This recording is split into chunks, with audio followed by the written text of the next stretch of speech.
أعوذ بالله من الشيطان الرجيم. بسم الله الرحمن الرحيم. الرحمن علم القرآن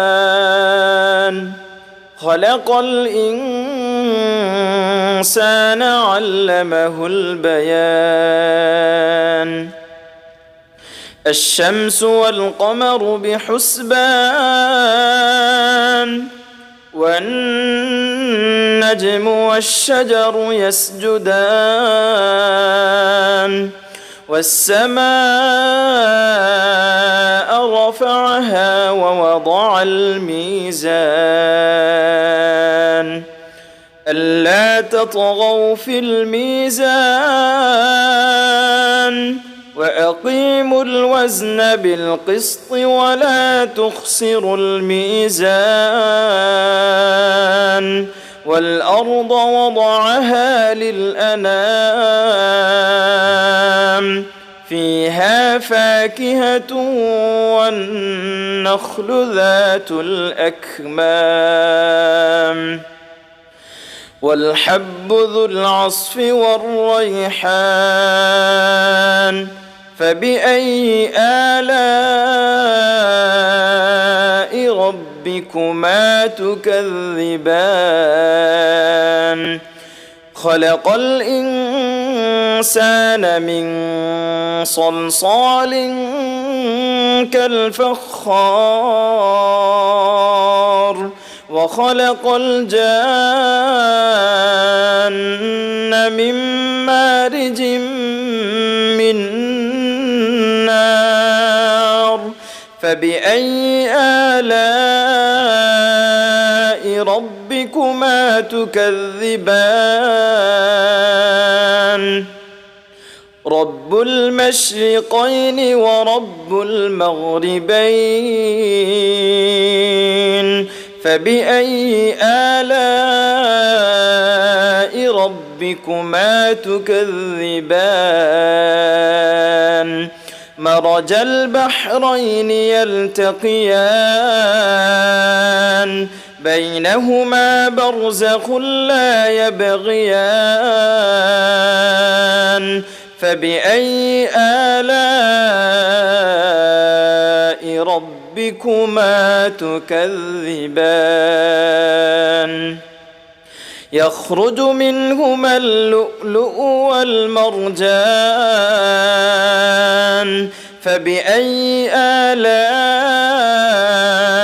ربكما تكذبان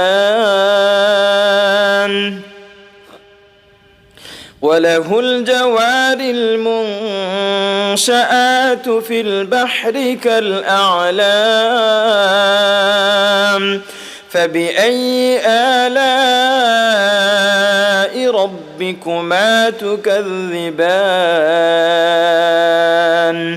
كل من عليها فان ويبقى وجه ربك ذو الجلال والإكرام فبأي آلاء ربكما تكذبان يسأله من في السماوات والأرض كل يوم هو في شأن فبأي آلاء ربكما تكذبان سنفرغ لكم أيها الثقلان فبأي آلاء ربكما تكذبان يا معشر الجن والإنس إن استطعتم أن تنفذوا من أقطار السماوات والأرض فانفذوا لا تنفذون إلا بسلطان فبأي آلاء ربكما تكذبان يرسل عليكما شواظ من نار ونحاس فلا تنتصران فبأي آلاء ربكما تكذبان فإذا انشقت السماء فكانت وردة كالدهان فبأي آلاء ربكما تكذبان فيومئذ لا يسأل عن ذنبه إنس ولا جان فبأي آلاء ربكما تكذبان يعرف المجرمون بسيماهم فيؤخذ بالنواصي والأقدام فبأي آلاء ربكما تكذبان هذه جهنم التي يكذب بها المجرمون يطوفون بينها وبين حميم آن فبأي آلاء ربكما تكذبان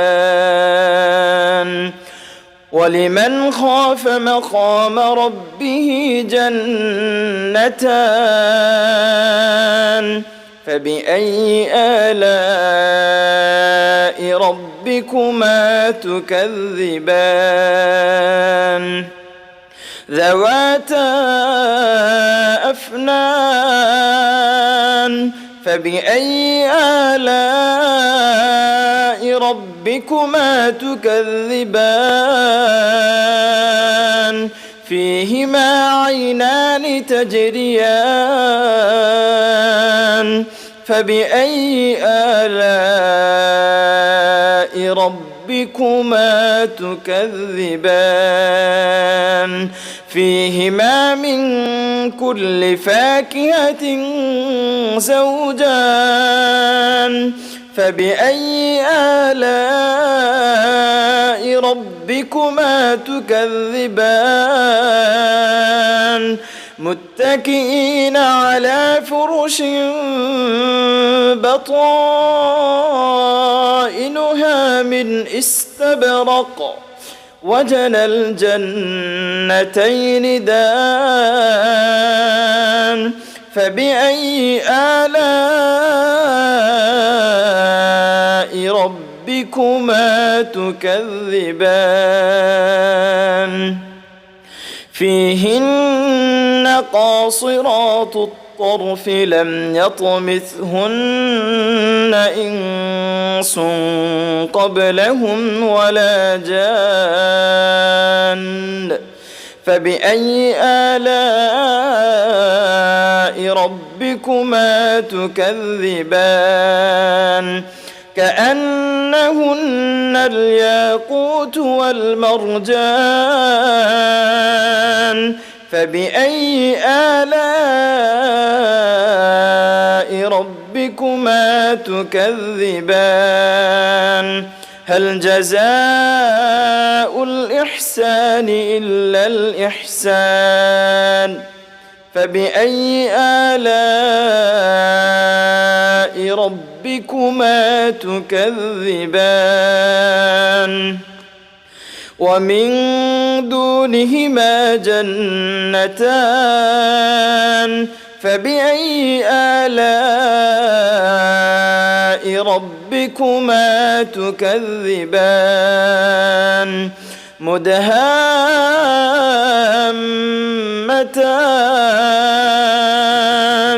فبأي آلاء ربكما تكذبان فيهما عينان نضاختان فبأي آلاء ربكما تكذبان فيهما فاكهة ونخل ورمان فيهما فاكهة ونخل ورمان فبأي آلاء ربكما تكذبان فيهن خيرات حسان فبأي آلاء ربكما تكذبان حور مقصورات في الخيام فبأي آلاء ربكما تكذبان لم يطمثهن إنس قبلهم ولا جان فبأي آلاء ربكما تكذبان متكئين على رفرف خضر وعبقري حسان فبأي آلاء ربكما تكذبان تبارك اسم ربك ذي الجلال والإكرام